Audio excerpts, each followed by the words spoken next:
Bora mergulhar no guia clássico de A.D. Sertilange sobre a vida intelectual? É uma pergunta super atual, né? E este guia traz um roteiro atemporal para ela. O primeiro passo é entender a vida intelectual não como um hobby, mas como uma vocação. Ou seja, é preciso se consagrar, dedicar tempo e alma na busca pela verdade.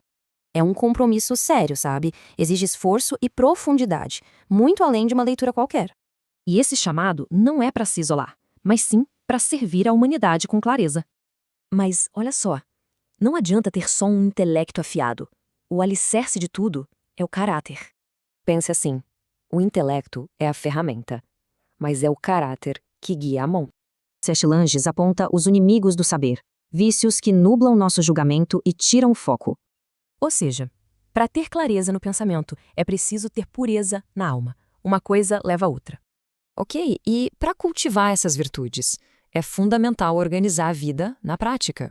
A palavra-chave aqui é uma só: simplificar. Simplificar tudo para proteger o nosso foco. Isso significa cortar distrações de todo tipo, materiais, sociais e até os barulhos do dia a dia. Essa simplificação toda leva a um ponto crucial: o santuário da solidão. É na solidão, nesse deserto, que, segundo o autor, as grandes obras são preparadas. A solidão não é um vazio, mas sim o laboratório do espírito, onde tudo acontece. Mas cuidado para não confundir. A solidão que ele fala dá vida. O isolamento paralisa. E para sustentar tudo isso, disciplina. O trabalho intelectual vira um estado permanente. Significa ser intelectual o tempo todo, não só na hora do estudo, mantendo a mente aberta. Porque a verdade pode estar em qualquer lugar. Numa conversa, na rua, numa leitura banal. A nossa mente, na verdade, nunca para. Nem durante o sono ela deixa de conectar as ideias. E dá para usar isso a nosso favor, preparando a mente antes de dormir e anotando tudo ao acordar. No fim, o caminho proposto é um compromisso para manter a chama da verdade acesa no mundo. Fica a reflexão: o pensamento de Sertilanges nos chama a ter, acima de tudo, um propósito. Sabe aquela sensação de ser puxado para 1000 direções ao mesmo tempo, de que é quase impossível se concentrar? E se eu te dissesse que a resposta para esse caos moderno pode estar num livro escrito há mais de 100 anos por um monge? Parece loucura, né? Mas a vida intelectual de A.D. Sertilanges é um verdadeiro mapa para o pensamento profundo. Vamos dar uma olhada nessa sabedoria que parece mais atual do que nunca. Pois é, essa é a pergunta de $1 milhão, não é mesmo? A gente sente essa pressão constante e nossa atenção parece uma bolinha de pinball batendo de notificação em notificação. Como é que se constrói algo sólido, com substância, no meio de tanto barulho? Então, a sacada do Sertilanges é a seguinte: a gente precisa mudar completamente o nosso jeito de encarar as coisas. Não se trata de gerenciar uma lista de tarefas ou de ser mais produtivo. É sobre embarcar uma jornada, sabe? Uma verdadeira missão em busca da verdade. Vamos ver como isso funciona na prática.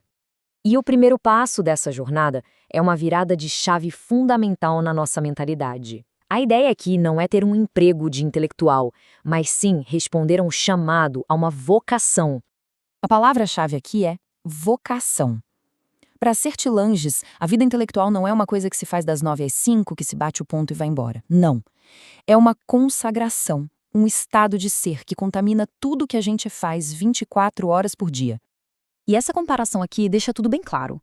O emprego é sobre o que a gente recebe, salário, status. Uma vocação é sobre o que a gente serve. A ambição pessoal, aquela busca por fama, por dinheiro, para Sertilanges isso é um ruído, um obstáculo que na verdade até ofende a verdade que você está tentando encontrar. E essa frase, nossa, ela amarra tudo, né? A busca pelo conhecimento não é sobre conquistar um troféu para colocar na estante. É um ato de serviço. A verdade não é um objeto para ser possuído, mas uma força a qual a gente se dedica de corpo e alma. É uma ideia muito, muito poderosa. Certo, uma vez que essa mentalidade de vocação está estabelecida, a jornada se volta para dentro de nós mesmos. É preciso, como diz o autor, forjar o caráter necessário para essa busca. E aqui vem uma ideia forte. Não dá para separar a clareza do pensamento da nossa saúde moral. Ele diz que a gente pensa com o nosso ser inteiro. Então, se o coração está bagunçado, cheio de vícios, de paixões desordenadas, a mente simplesmente não consegue enxergar as coisas como elas são. E aqui estão os grandes vilões dessa história. A preguiça, o orgulho que faz a gente achar que já sabe de tudo, a inveja que impede a gente de aprender com os outros, Sertilianes chama isso de venenos para a mente. No fundo, é como se fossem os vieses cognitivos originais, sabe? As distorções que nos impedem de ver a realidade. Ou seja, a virtude não é só um enfeite moral, é uma ferramenta essencial para pensar direito. E o mais impressionante é que essa disciplina toda vai para o corpo também. O autor fala da importância do exercício, da boa alimentação, do sono, e olha que ele escreveu isso há mais de um século. A ideia é que o corpo não é uma distração, mas o principal instrumento que a mente tem para trabalhar bem. Beleza, com a mentalidade alinhada e o corpo funcionando como um instrumento, o próximo passo da jornada é construir o ambiente ideal, o lugar onde o pensamento profundo pode de fato acontecer. A palavra-chave aqui é simplificar. É como fazer um detox geral na vida para criar espaço mental. E nesse espaço, a solidão não é vista como um luxo, mas como uma necessidade, o verdadeiro laboratório do espírito. E talvez o mais difícil é cultivar um silêncio interior, aquela calma que permite que a gente consiga ouvir os próprios pensamentos. Mas atenção, porque essa distinção aqui é crucial. Sertilanges não está falando de isolamento, que ele considera paralisante, egoísta. Ele defende a solidão, que é cheia de vida, cheia de inspiração. O isolamento nos afasta do mundo. A solidão, por mais incrível que pareça, nos permite conectar com a humanidade de uma forma muito mais profunda. Que frase, hein? A solidão é a pátria dos fortes. Isso vira o jogo. Não se trata de fraqueza ou de abandono. É sobre ter força. E o silêncio não é um vazio, mas uma forma de se conectar com a verdade. É nesse espaço que as grandes ideias nascem. E agora a gente chega no último pilar. E essa ideia aqui, essa tem o poder de transformar completamente o jeito que a gente encara o ato de pensar. A ideia do trabalho permanente é a seguinte: o nosso pensamento não é uma torneira que a gente liga para trabalhar e desliga quando acaba. A mente é mais como um filtro que está sempre ligado, sempre receptivo.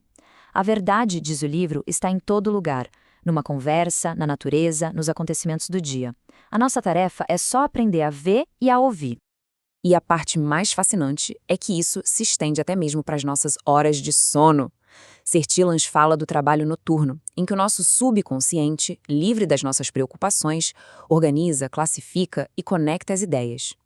O sono não é uma pausa no trabalho, é a continuação dele por outros meios.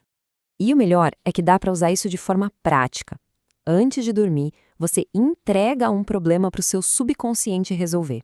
Deixa um caderno do lado da cama para anotar alguma ideia que apareça de madrugada ou, o que é mais comum, aquela clareza incrível que às vezes bate assim que a gente acorda. É sobre aprender a colaborar com as partes da nossa mente que trabalham em segundo plano. Então, para amarrar tudo, a jornada se apoia nesses 4 pilares, nesse mapa. Começa com a mentalidade de uma vocação, precisa da base sólida da virtude, cresce no ambiente fértil da solidão e se mantém viva com a prática do trabalho permanente.